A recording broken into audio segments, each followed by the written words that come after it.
Hello aspirants, ये हमारा series में है लेक्चर नंबर 7 और आज हम देखेंगे salient features of Indian constitution.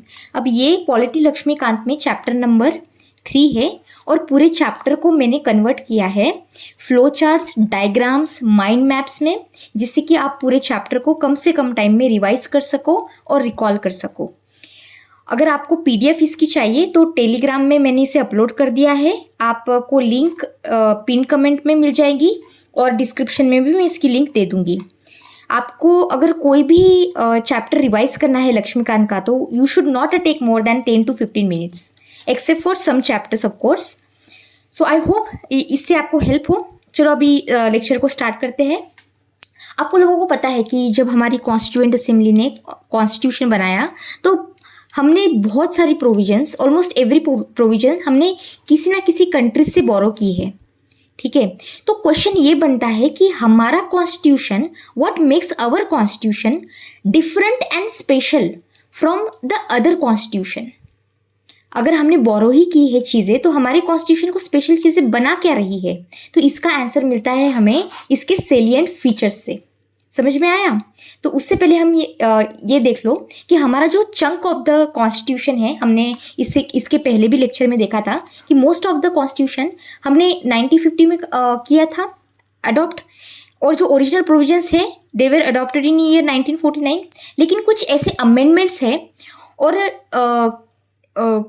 Cases है जो हमारे कॉन्स्टिट्यूशन को बहुत ज़्यादा चेंज करता है, और ये आपको पता होनी चाहिए, ये इंपॉर्टेंट है। समझ में आया? जैसे जो 7th अमेंडमेंट है, इसने इंट्रोड्यूस किया था स्टेट रीऑर्गेनाइजेशन को, जिससे कि हमारा कॉन्स्टिट्यूशन बहुत ज़्यादा बदला है। इसके बाद आया था 42nd अमेंडमेंट, इसे तो मिनी कॉन्स्टिट्यूशन बोला जाता है। अच्छा, इसका ईयर कैसे याद रखोगे? ट्रिक बताती हूँ। जैसे 4 + 2 कितना होता है? 6, तो 1976 ऐसे याद रखो। और जो 44th अमेंडमेंट है तो 4 + 4 कितना होता है? 8 होता है, तो 1978। देखो ये हमेशा ना कन्फ्यूजन होता है कभी कभी ईयर्स में, तो इस ट्रिक को अगर आप चाहो तो याद रख सकते हो टू रिमेंबर द ईयर्स। तो 44th अमेंडमेंट में क्या हुआ था? 42nd अमेंडमेंट में बहुत सारी चीज़ें रिवर्स की गई थी, हम फ्यूचर में देखेंगे उसे, तो इसलिए 44th अमेंडमेंट भी बहुत इंपॉर्टेंट है। इसके बाद 73rd अमेंडमेंट में हमने इंट्रोड्यूस किया था पंचायत राज इंस्टीट्यूशंस को, जिससे भी हमारे कॉन्स्टिट्यूशन का मेजर चंक जिससे बहुत ज़्यादा चेंज हुआ था। फिर 74th अमेंडमेंट आया जिसमें हमने अर्बन लोकल बॉडीज़ को इंट्रोड्यूस किया। फिर 97th अमेंडमेंट आया जिसमें हमने कोऑपरेटिव सोसाइटीज़ को इंट्रोड्यूस किया। फिर आया हमारा 101st अमेंडमेंट जिसमें हमने इंट्रोड्यूस किया जीएसटी को, और जिसने बहुत ज़्यादा हमारे कॉन्स्टिट्यूशन को चेंज किया है। ठीक है, तो ये सारी चीज़ें आप याद रखो। अब देखते हैं हम की फीचर्स। पहले तो हम देखेंगे बेसिक स्ट्रक्चर डॉक्ट्रिन कि कैसे ये लिमिट करते हैं कॉन्स्टिट्यूशन चेंजेस को।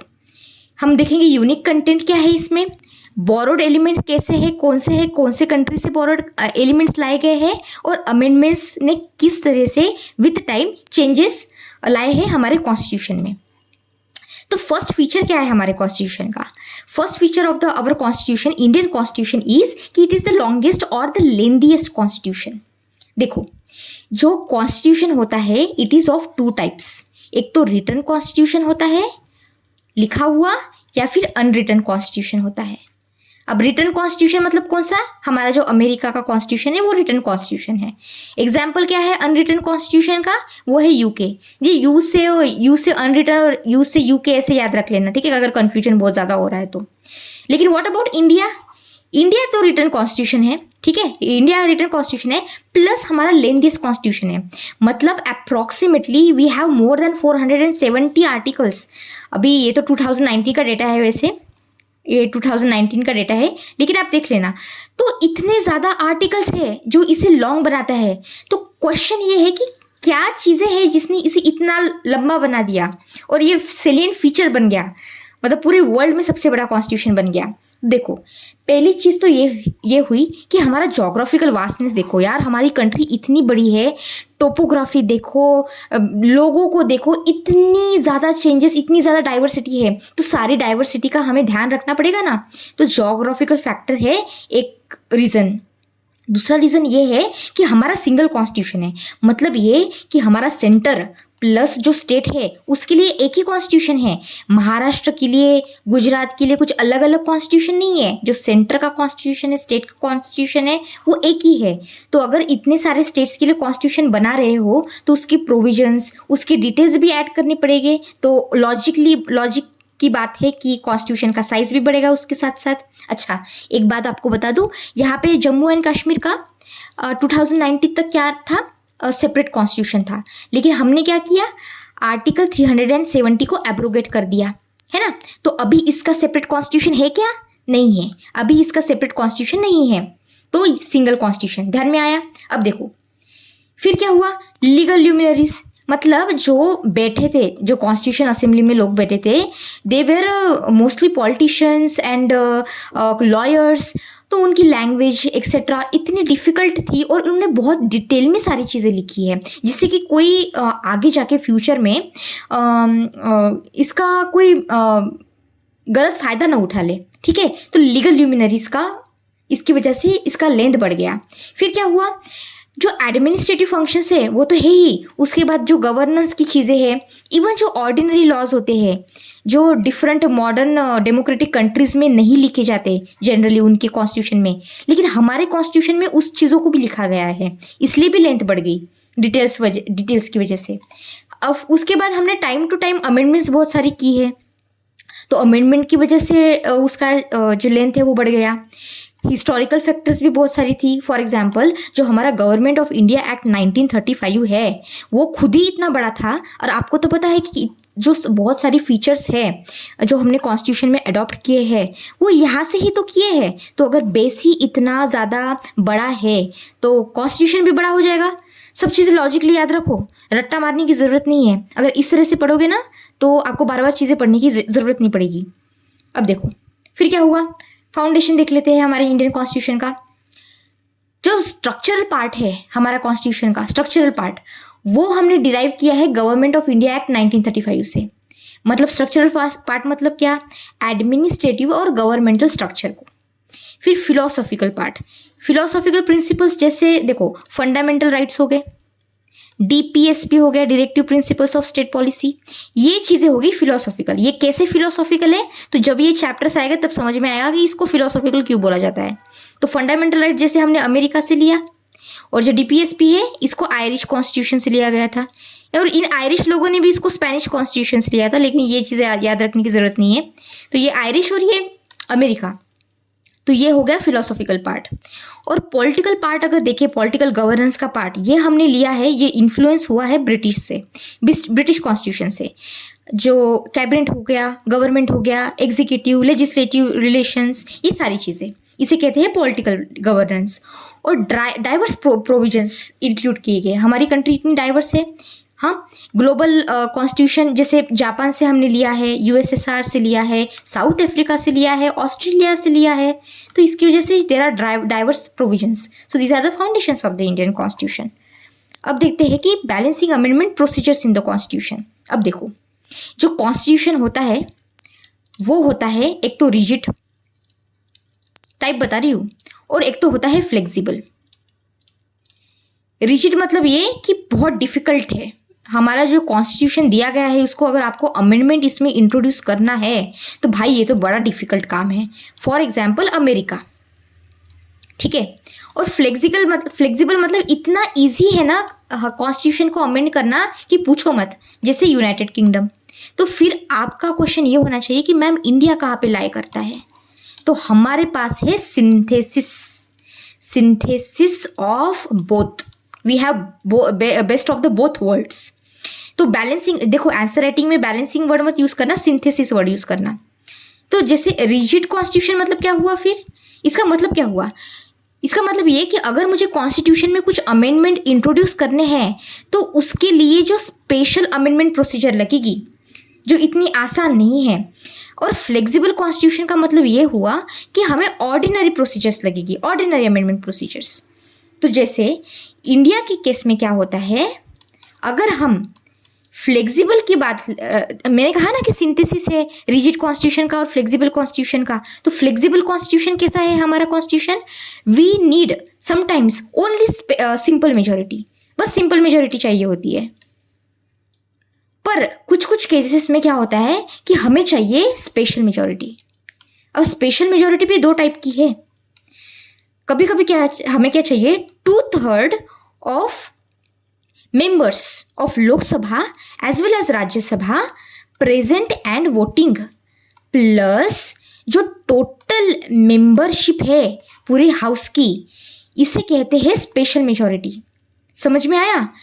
और दूसरा इसमें क्या टाइप है, दूसरे टाइप में क्या होता है, स्पेशल मेजॉरिटी तो चाहिए ही चाहिए, पर उसके साथ आपको हाफ ऑफ द रेटिफिकेशन चाहिए स्टेट्स का।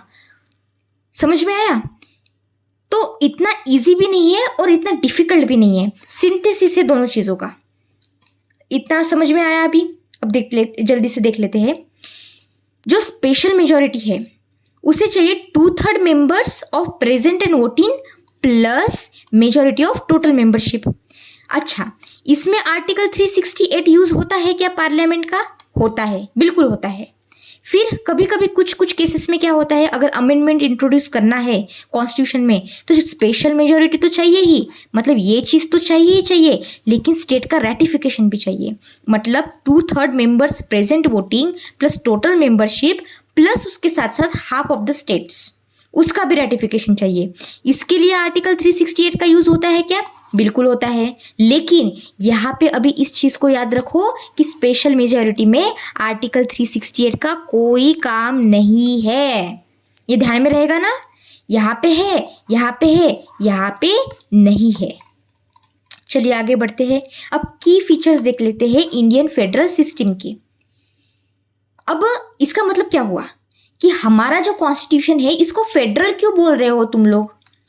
इसमें कुछ होगी ना प्रॉपर्टीज, कुछ फीचर्स होंगे जो इसे फेडरल बना रहा होगा, तो ये फीचर ही इसे फेडरल बनाता है। क्या फीचर्स है इसमें? तो पहला फीचर तो ये है भाई कि हमारे पास दो गवर्नमेंट है, एक तो हमारी सेंट्रल गवर्नमेंट है, दूसरी तो हमारी स्टेट्स गवर्नमेंट है। इतनी सारी स्टेट्स है, उसकी भी उसकी गवर्नमेंट है और हमारे सेंटर पे एक गवर्नमेंट है। अगर ये दो चीज़ आपको दिख रही है इसका मतलब ये है कि वो फेडरल सिस्टम है।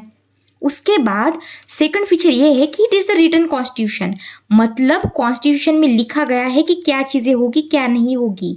तो सेंटर अपने मन से कुछ भी मनमानी नहीं करेगा और स्टेट पे कोई ऐसी नाइंसाफ़ी नहीं होगी। इसका मतलब ये है कि हमारे पास है supremacy of the constitution. Constitution की चलेगी, सेंटर की नहीं चलेगी, स्टेट की भी नहीं चलेगी, कॉन्स्टिट्यूशन की चलेगी बस। उसके बाद क्या है, डिवीजन ऑफ पावर से। डिवीजन ऑफ पावर का मतलब क्या हुआ, यहाँ पे है सेंटर, यहाँ पे है स्टेट। अब कुछ सब्जेक्ट्स देके रखे हैं, अब इन सब्जेक्ट्स को कर दिया इन लोगों ने डिवाइड। और डिवाइड किस में कर दिया इन्होंने डिवाइड कर दिया इनको लिस्ट में। और ये कहाँ पे लिखा है, ये लिखा हुआ है 7 शेड्यूल में। मतलब यहाँ पे यूनियन लिस्ट है, स्टेट लिस्ट है, कॉन्करेंट लिस्ट है। समझ में आया? इसे कहते हैं कि हमने पावर को कर दिया है भाई डिवाइड। तो अगर ये आपको कहीं पे दिखे इसका मतलब ये है कि ये है फेडरल सिस्टम। फेडरल सिस्टम मतलब यहाँ पे स्टेट को हम सेफगार्ड कर रहे हैं कि आपको ऐसा नहीं है कि अगर आपकी स्टेट की गवर्नमेंट है तो आपको कोई पावर नहीं मिलेगी। बिल्कुल मिलेगी पावर। आपके लिस्ट में जितनी भी चीज़ें दी है तो आप उस पर बनाओ, आपका जो भी आप चाहते हो आप अपने मन से करो। समझ में आया?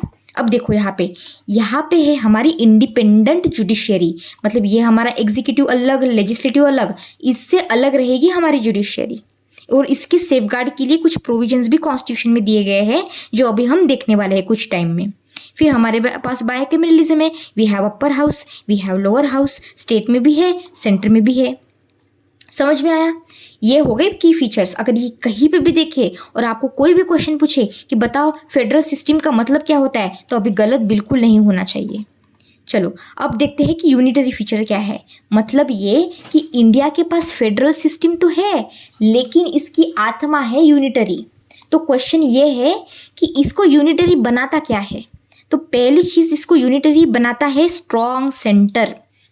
मतलब ये एक एग्जाम्पल देती हूँ, ये स्ट्रॉन्ग सेंटर का चीज़ तो बहुत जगह पे मिलेगा लेकिन बस एक एग्जाम्पल के लिए समझाने के लिए बताती हूँ। अभी अभी हमने डिवीजन ऑफ पावर देखा था। अब डिवीजन ऑफ पावर में क्या था, लिस्ट बनाई थी इन लोगों ने, स्टेट लिस्ट थी, कॉन्करेंट लिस्ट थी, यूनियन लिस्ट थी। ठीक है, यहाँ पे तो सेंटर है ही, कॉन्करेंट लिस्ट में भी सेंटर है स्टेट के साथ, लेकिन अगर रेसिड्यूरी पावर्स जो होती है, मतलब अगर कोई नई चीज़ आ जाए तो वो स्टेट के पास न जाते हुए सेंटर के पास जाएगी। जैसे कल जाके लेट्स से कि कोई एलियन इन्वेजन हो जाता है, स्टूपिड एग्जाम्पल दे रही हूँ जिससे कि आपको याद रहे, या फिर आर्टिफिशियल इंटेलिजेंस का कुछ प्रॉब्लम हो जाता है, तो इसको कौन देखेगा? सेंटर देखेगा कि स्टेट देखेगा? सेंटर देखेगा। तो सेंटर स्ट्रांग है। ये तो बस एक एग्जाम्पल हुआ, इसलिए हम कहते हैं कि ये यूनिटरी फीचर है हमारे इंडियन कॉन्स्टिट्यूशन का। दूसरी बात क्या है, हमारे पास है सिंगल कॉन्स्टिट्यूशन। अब अच्छा, इसको अलग पॉइंट ऑफ व्यू में देखो, अलग पर्सपेक्टिव से देखो। मतलब यहाँ पे क्या हो रहा है, स्टेट को नहीं मिल रहा ना उनका खुद का कॉन्स्टिट्यूशन, मतलब एक ही कॉन्स्टिट्यूशन है, कॉन्स्टिट्यूशन की सुप्रीमेसी है, तो स्टेट को खुद का कॉन्स्टिट्यूशन नहीं मिल रहा, मतलब ये यूनिटरी फीचर है। समझ में आया? इसे इस पर्सपेक्टिव से देखो। अब देखो, फ्लेक्सिबिलिटी है कॉन्स्टिट्यूशन की, मतलब इसे अमेंड किया जा सकता है। पार्लियामेंट अंडर आर्टिकल 368 के अंडर इसे अमेंड कर सकता है। बहुत इजी अमेंडमेंट नहीं है, लेकिन कर तो सकता है ना, तो ये हुआ यूनिटरी फीचर। इसके बाद क्या है, सिंगल सिटीजनशिप है। मतलब क्या हुआ कि आप राजस्थान से हो या तमिलनाडु से, फर्क नहीं पड़ता है, आप इंडियन ही हो। लेकिन ऐसा यूनाइटेड स्टेट्स ऑफ अमेरिका में नहीं है। लेट्स से ये एक इंसान है, ये ठीक है, ये यूएसए में रहता है, तो इसको यूएसए की तो सिटीजनशिप मिलेगी, तो ये अपने आप को अमेरिकन बोलेगा। लेकिन लेट्स से कि ये, अच्छा आपको पता है ना यूएसए में बहुत सारे स्टेट्स है, टेरा टोटल 50 स्टेट्स। तो लेट्स से कि ये वाला स्टेट है टेक्सास अमेरिका में, तो अगर टेक्सास में रहने वाला जो ये इंसान है, इसके पास टेक्सास की भी सिटीजनशिप रहेगी, तो ये अपने आप को बोलेगा कि मैं तो सिटीजन हूँ टेक्सास का, लेकिन वो खुद को यूएसए का भी सिटीजन बोलेगा। लेकिन इंडिया में ऐसा है क्या? नहीं, राजस्थानी ऐसी सिटीजनशिप नहीं है, तो हमारे पास सिंगल सिटीजनशिप है। तो ये हो गया यूनिटरी फीचर। अब देखो, इंटीग्रेटेड जुडिशरी का मतलब क्या है, हमारे पास यूनाइटेड जुडिशरी है, इंडिपेंडेंट जुडिशरी है। मतलब यहाँ पे सुप्रीम कोर्ट है, यहाँ पे हाई कोर्ट है, और यहाँ पे सबऑर्डिनेट कोर्ट है। सबऑर्डिनेट कोर्ट्स में भी कौन कौन है? डिस्ट्रिक्ट कोर्ट्स है, और जो लोअर कोर्ट्स है वो भी है। लेकिन ये सब के सब सेंटर के लिए भी लॉ बनाते हैं और स्टेट के लिए भी लॉ बनाते हैं। ऐसी कोई सेपरेट सिस्टम नहीं है जुडिशरी की जो सिर्फ सेंटर के लिए लॉ बना रही हो। समझ में आया? ये हुआ यूनिटरी फीचर। अब देख लो इमरजेंसी प्रोविजन। जैसे हमारी former prime minister Indira Gandhi ji ने क्या लगाया था? इमरजेंसी लगाया था 1975 में, याद है आपको? तो मतलब जब इमरजेंसी लगती है तो सेंटर अपने अंदर सारी पावर ले लेती है और स्टेट्स कुछ नहीं कर पाते। तो ये हो गया यूनिटरी फीचर। समझ में आया? अब देखो, फाउंडेशन देख लेते हैं इंडियन फेडरेशन के। हमारा जो आर्टिकल 1 है वो कहता है India that is Bharat shall be the union of states. Union of states बोला है, फेडरेशन का यूज नहीं किया है यहाँ पे। समझ में आया? ये चीज याद रखना। अब देखो, इसकी वजह से क्या हुआ? इसकी वजह से हुई दो चीजें, एक तो ये और दूसरी तो ये। पहली चीज ये कि स्टेट्स ने एग्री नहीं किया था। जब हमारा ये जो बहुत सारे स्टेट्स है, इन्होंने खुद से एग्री करके ये नहीं बोला था कि चलो चलो इंडिया बनाते हैं, जैसे यूएसए में हुआ था ना, कॉलोनीज थी वहाँ पे, कॉलोनीज एक साथ आई और उन्होंने बोला कि चलो यूनाइटेड स्टेट्स ऑफ अमेरिका बनाते हैं। यहाँ पे इंडिया में ऐसा नहीं हुआ है। ये पहली चीज़ इम्प्लाई करता है ये आर्टिकल। दूसरी चीज़ ये है कि जो स्टेट्स है, जैसे अरुणाचल प्रदेश हो गया, आसाम हो गया, या फिर गुजरात हो गया, ये खुद से नहीं बोल सकती कि हमें नहीं रहना इंडिया में। तो किसी भी स्टेट को अधिकार नहीं है इंडिया से बाहर जाने से, फेडरेशन से बाहर जाने का अधिकार नहीं है, जैसे यूएसए में है। अगर कल जाके टेक्सास को लगता है कि मुझे बाहर निकलना है तो वो निकल सकता है। समझ में आया? चलो अब आगे देखते हैं। जो हमारा फेडरेशन है, इंडियन फेडरेशन, और जो भी अभी हमने ऊपर चीज़ें देखी, तो जो पॉलिटिकल साइंटिस्ट है, तज्ञ लोग हैं, उन्होंने खुद से अपने आप से ना नाम दे के रखे इस चीज़ को। अब देखो, यूपीएससी से क्वेश्चन नहीं पूछता, लेकिन हो सकता है मेंस में आपके काम आ जाए कहीं पे कोट करने के लिए, है ना? या फिर स्टेट पीसीएस वाले पूछ सकते हैं, ये तो पूछते ही है, तो इसलिए याद रख लो। तो क्या हमारे जो केसीवीआर है, इन्होंने क्या बोला कि ये जो इंडिया की सिस्टम है जो अभी हमने देखी ऊपर, तो ये ऊपर ऊपर से तो फेडरल दिखती है, ठीक है, लेकिन इसकी आत्मा जो है ये है यूनिटरी। समझ में आया? Constitution structure is federal but its essence is unity, ठीक है। और ये नीदर फुल्ली फेडरल है और ना ही यूनिटरी है, तो इसको तो मैं बुलाऊंगा क्वाज़ाई फेडरलिज्म। तो याद रखना कि क्वाज़ाई फेडरलिज्म बोला था केसी वेयर ने, ठीक है। अब इसके बाद देखो बार्गेनिंग फेडरलिज्म, ये कीवर्ड किसने बोला है? मॉरिस जॉनसन ने। इसके बाद मॉरिस जोन्स ने। इसके बाद कोऑपरेटिव फेडरलिज्म, ये कीवर्ड किसने दिया? यूपीएससी का पीवाईक्यू है, ये ऐसे में पूछा गया था इसको, ग्रैंडवेल ऑस्टिन ने। और फिर सेंट्रलाइजिंग टेंडेंसी, इसको किसने बोला था? इसे बोला था आइवोर जेनिंग ने। इसका मतलब ये कि observation of tendency towards the central control, यानी कि सेंट्रलाइजिंग टेंडेंसी। इसे 2-3 बार पढ़ लेना, याद हो जाएगा आपको। अब देखो कंपेयरिंग द गवर्नेंस स्ट्रक्चर। देखो हमारा जो कॉन्स्टिट्यूशन है, कॉन्स्टिट्यूशन हमने अडॉप्ट किया है पार्लियामेंट्री सिस्टम जो है यूके की। हमने प्रेसिडेंशियल सिस्टम नहीं देखी थी, प्रेसिडेंशियल सिस्टम को अडॉप्ट नहीं किया है जो अमेरिकन मॉडल है। यहाँ पे क्या होता है, यहाँ पे सेपरेशन होता है एग्जीक्यूटिव और लेजिस्लेचर का। ये दोनों एक दूसरे को रिस्पॉन्सिबल नहीं होते हैं, इसको कहते हैं प्रेसिडेंशियल सिस्टम। लेकिन हमारे इंडिया में क्या है, हमने लिया है पार्लियामेंट्री सिस्टम, वो भी यूके का लिया है। लेकिन इसका मतलब ये नहीं है कि हमारा पार्लियामेंट्री सिस्टम सेम है एज इट इज़ यूके, ये भी अलग है। वो कैसे अलग है वो अभी बताती हूँ मैं आपको।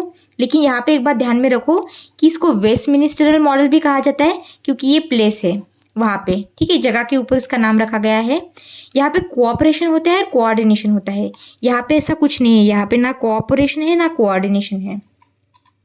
इसके बाद क्या है, इस पार्लियामेंट्री सिस्टम को वेस्टमिनिस्टर मॉडल भी कहा जाता है, रिस्पॉन्सिबल गवर्नमेंट भी कहा जाता है, कैबिनेट और कॉन्स्टिट्यूशनल एस्टेब्लिशमेंट, ये सारी चीज़ें कीवर्ड्स याद रखना। अब देखो foundation of the Indian parliamentary governance. Indian parliament को आप इंडियन पार्लियामेंट ही क्यों कह रहे हो? मतलब इंडिया की सिस्टम को पार्लियामेंट्री सिस्टम क्यों बोला जा रहा है, प्रेसिडेंशियल सिस्टम क्यों नहीं बोला जा रहा? क्योंकि इसके कुछ फीचर्स है, इस फीचर्स की वजह से इसको इंडियन पार्लियामेंट्री गवर्नेंस बोला जा रहा है। तो फीचर क्या है? पहला फीचर तो यह है कि हमारे पास नॉमिनल और रियल एग्जीक्यूटिव है। इसका मतलब कि हमारे जो ऑनरेबल प्रेसिडेंट ऑफ इंडिया है Droupadi Murmu ma'am, she is a nominal executive. इसका मतलब ये कि उनका रोल है सिंबॉलिक। और जो हमारे रियल एग्जीक्यूटिव है वो है हमारे ऑनरेबल प्राइम मिनिस्टर, ठीक है, उनका क्या है, फंक्शनल लीडरशिप रोल है। तो अगर ये दो चीज़ें आपको दिख रही है, देखो अमेरिका से कंपेयर करना पैरेलली, आपको समझ में आ जाएगा और चीज़ें और इजी बनती जाएगी। तो ये चीज़ अगर प्रेजेंट है, इसका मतलब ये है कि इंडियन पार्लियामेंट्री गवर्नेंस है। अब दूसरी चीज़ ये कि यहाँ पे है मेजॉरिटी पार्टी रूल। अगर आप मेजॉरिटी नहीं प्रूफ कर पाते तो आपकी गवर्नमेंट गिर जाएगी, या फिर समटाइम्स आपको कोएलेंस गवर्नमेंट बनानी पड़ती है। तो ये सारी चीज़ें होती है, तो इसे कहते हैं मेजॉरिटी पार्टी रूल। तो अगर ये चीज़ यहाँ हो रही है, इसका मतलब ये है कि ये पार्लियामेंट्री गवर्नमेंट है। अब देखो कलेक्टिव रिस्पॉन्सिबिलिटी का मतलब क्या हुआ कि एग्जीक्यूटिव लेजिस्लेचर को रिस्पॉन्सिबल होगा फॉर इस एक्शंस। एग्जीक्यूटिव मतलब क्या देखा था हमने कि ये इम्प्लीमेंट करते हैं लॉ को, और हमारे लेजिस्लेचर क्या करते हैं, लॉ बनाते हैं। और जुडिशरी क्या करती है, जल्दी से बताओ, लॉ को इंटरप्रेट करती है, ठीक है। तो कलेक्टिव रिस्पॉन्सिबिलिटी है। तो अगर कलेक्टिव रिस्पॉन्सिबिलिटी है मतलब पार्लियामेंट्री फॉर्म ऑफ गवर्नमेंट है। फिर मिनिस्ट्रियल मेंबरशिप होती है, आपको लोकसभा का मेंबर होना पड़ेगा। अगर आप नहीं हो तो 6 मंथ के अंदर आपको प्रूफ करना पड़ेगा। वो सारी चीज़ें हम फ्यूचर में भी डिटेल में देखेंगे। अब देखो प्राइम मिनिस्टरियल लीडरशिप है, एक तो प्राइम मिनिस्टर की लीडरशिप रहेगी सेंटर पे, या फिर चीफ मिनिस्टर की लीडरशिप रहेगी स्टेट के लेवल पे। इसका मतलब ये है कि ये पार्लियामेंट्री फॉर्म ऑफ गवर्नमेंट है। फिर डिसॉल्व हो सकता है लोकसभा। अगर आप मेजॉरिटी प्रूफ नहीं कर पाते हो तो आप डिसॉल्व हो जाओगे। मतलब कितना कोऑर्डिनेशन है, कितनी रिस्पॉन्सिबिलिटी है, समझ में आया? इसलिए इसको रिस्पॉन्सिबल गवर्नमेंट कहते हैं। अब ये फीचर्स कभी भूलना नहीं। अब देखो, अब हम देखेंगे कि हमारी जो पार्लियामेंट्री सिस्टम है इंडिया की, ये ब्रिटेन से अलग कैसे है, हाउ इज इट डिफरेंट। 2 चीज़ों की वजह से है। पहली चीज़ ये है कि हमारी जो इंडियन पार्लियामेंट है वो लिमिटेड सॉवरेनिटी है उनके पास, ठीक है, बहुत ज़्यादा फ्रीडम नहीं है, लिमिटेड है।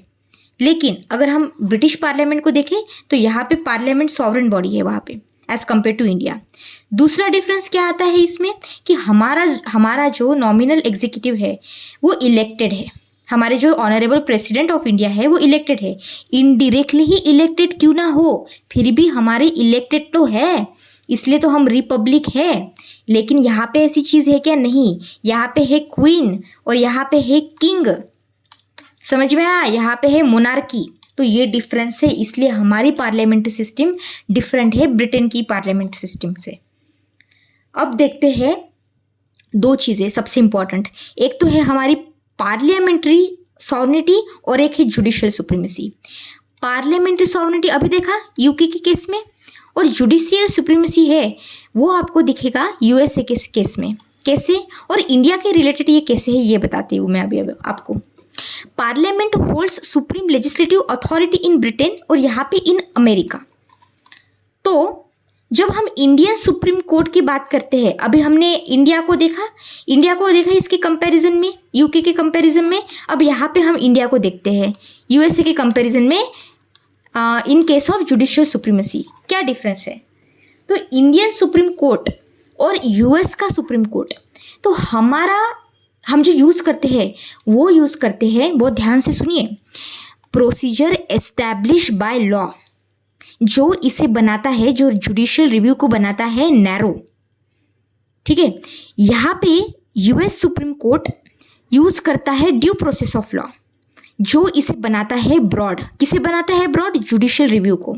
अब मेन क्वेश्चन ये है कि ये ड्यू प्रोसेस ऑफ लॉ क्या है और ये प्रोसीजर एस्टैब्लिश बाय लॉ क्या है। बहुत ही सिंपल वे में समझाती हूँ। अब देखो, ये है लेट्स से हमारी पार्लियामेंट ने बना दिया लॉ कैसे बनाया? प्रोसीजर फॉलो करके।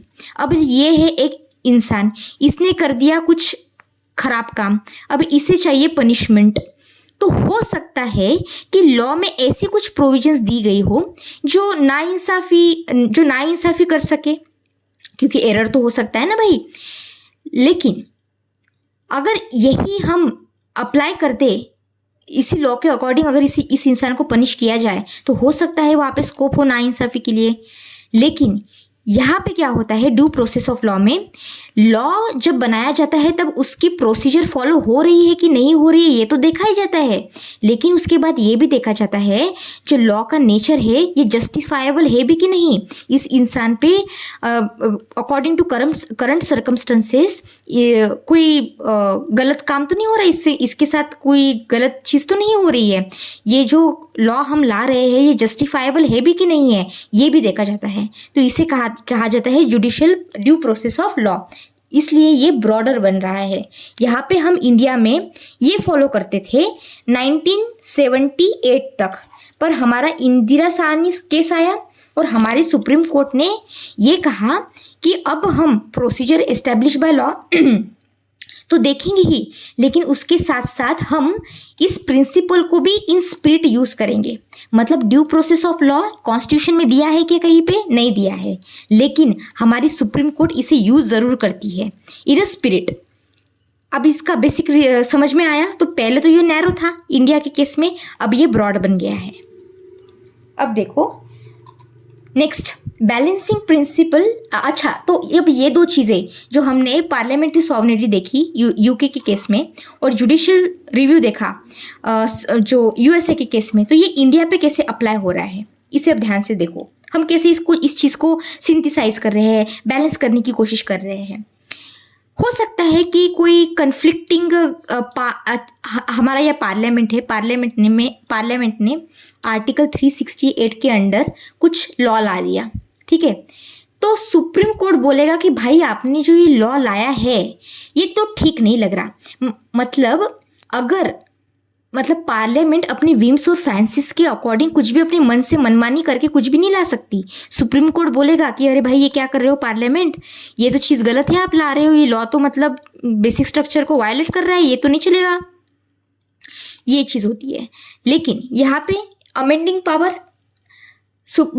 जो पार्लियामेंट है उनके पास अमेंडिंग पावर है, मतलब वो कॉन्स्टिट्यूशन को अमेंड कर सकती है। Even majority of the portion they can amend parliament. तो यहाँ पे सुप्रीम कोर्ट पहले तो लिमिटेशन ला रहा है पार्लियामेंट की कि आप अपने मन से कुछ भी नहीं कर सकते, लेकिन पार्लियामेंट के पास इतनी पावर है कि वो मेजॉरिटी ऑफ द पोर्शन को अमेंड कर सकता है। ये चीज़ हुई balance governance in the case of India. मतलब यहाँ पे हम पार्लियामेंट्री सॉवरेनिटी को भी रखने की कोशिश कर रहे हैं और जुडिशियल सुप्रीमेसी को भी रखने की कोशिश कर रहे हैं, जुडिशियल रिव्यू को और पार्लियामेंट्री सुप्रीमेसी को भी।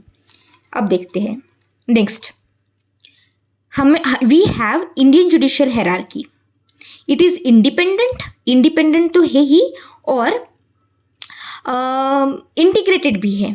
मतलब क्या, सबसे ऊपर है हमारा सुप्रीम कोर्ट, उसके नीचे है हाई कोर्ट और उसके नीचे है सबऑर्डिनेट कोर्ट। सबऑर्डिनेट कोर्ट मतलब क्या, डिस्ट्रिक्ट कोर्ट्स और लोअर कोर्ट्स। अब ऐसी चीज़ जो है ये यूएसए में नहीं दिखती है। यूएसए में पता है क्या है, यूएसए में है फेडरल जुडिशियरी जो नेशनल लॉ को इम्प्लीमेंट करती है और स्टेट जुडिशियरी जो लोकल लॉ को इम्प्लीमेंट करती है। ये लोग इनके अंदर नहीं जाते, ये लोग इनके अंदर नहीं जाते। लेकिन इंडिया में ऐसा है क्या, इंडिया में ऐसा नहीं है।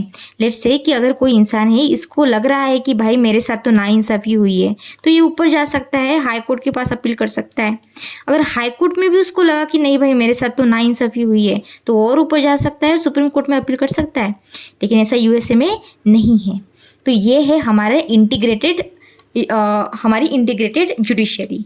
लेकिन अब आप देखो सुप्रीम कोर्ट कितना इंपॉर्टेंट काम कर रहा है। सुप्रीम कोर्ट गारंटर है, गारंटी दे रहा है फंडामेंटल राइट्स की, हमारी कॉन्स्टिट्यूशन की, उसको सेफगार्ड कर रहा है, उसका प्रोटेक्शन कर रहा है। तो सुप्रीम कोर्ट की जजेस की भी प्रोटेक्शन करनी पड़ेगी। हमको इंश्योर करना पड़ेगा कि इनके ऊपर कोई दबाव ना लाए, ये अपने आप से इंडिपेंडेंटली अच्छे से काम कर सके। तो इसलिए सुप्रीम कोर्ट की इंडिपेंडेंस को इंश्योर करने के लिए हमने कुछ प्रोविजंस इंट्रोड्यूस किए। जैसे आपकी फिक्स सर्विस कंडीशंस रहेगी। दूसरा कि आपके ऊपर कि वहाँ पे प्रोहिबिशन रहेगा कि आप डिस्कस नहीं कर सकते पार्लियामेंट में कि देखो भाई ये जो पर्टिकुलर जज है इसने ये लॉ ले लिया, ये क्या काम कर रहा है। ऐसे प्रोहिबिशन है, डिस्कस नहीं कर सकती इन लेजिस्लेचर। इसके बाद power to punish for contempt, मतलब कोई भी सिटीजन या फिर कोई भी मिनिस्टर हमारे कॉन्स्टिट्यूशन की या फिर सुप्रीम कोर्ट की अपमान नहीं कर सकता। अगर आप अपमान करेंगे तो आपको उसकी पनिशमेंट मिलेगी। इसलिए ये चेक्स एंड बैलेंसेस रखता है और इस वजह से कोई भी मिनिस्टर या फिर कोई भी even common people don't say anything whatever they want to say, वो रिस्पेक्ट करते हैं। तो this is the one particular thing जो सुप्रीम कोर्ट की इंडिपेंडेंस को इंश्योर करता है। उसके बाद सिक्योरिटी ऑफ टेन्योर, कि आपकी फिक्स टेन्योर रहेगी और अगर सुप्रीम कोर्ट के जज को निकालना है तो process is very difficult, you have to go through impeachment which is very difficult process. उसके बाद expenses charge on the consolidated fund of India, मतलब कि पार्लियामेंट पे या फिर किसी गवर्नमेंट पे आपको मतलब एज अ सुप्रीम कोर्ट जज आपको डिपेंड नहीं रहना पड़ेगा। आप ऐसे डर में नहीं रहोगे कि अगर मैंने गवर्नमेंट की नहीं सुनी तो हो सकता है कि मुझे ये सैलरी ही ना दे। ऐसा डर खत्म हो चुका है क्योंकि जो चार्जेस है it is from consolidated fund of India. ये क्या होता है ये फ्यूचर में देखेंगे। फिर ban on practice of after retirement, अगर आप एक बार रिटायर हो गए तो आप ख़त्म, अभी आप अपना खुद का कुछ और काम कीजिए, आप अभी प्रैक्टिस नहीं कर सकते। और सेपरेशन फ्रॉम द एग्जीक्यूटिव, मतलब मैं कितनी बार बता चुकी हूँ अभी, एग्जीक्यूटिव लेजिस्लेचर ये अलग होते हैं, जुडिशियरी अलग होती है। ठीक है, तो ये हमारा फर्स्ट पार्ट कंप्लीट हो चुका है। कल हम चैप्टर 3 को कंप्लीट करने की कोशिश करेंगे। अगर आपको मेरा काम पसंद आता है तो please subscribe to the channel और आपके दोस्तों के साथ भी इसे शेयर कीजिए। आज ही इसे पूरा रिकॉल कीजिए, रिवाइज कीजिए without any stress. Okay, thank you so much, God bless you all.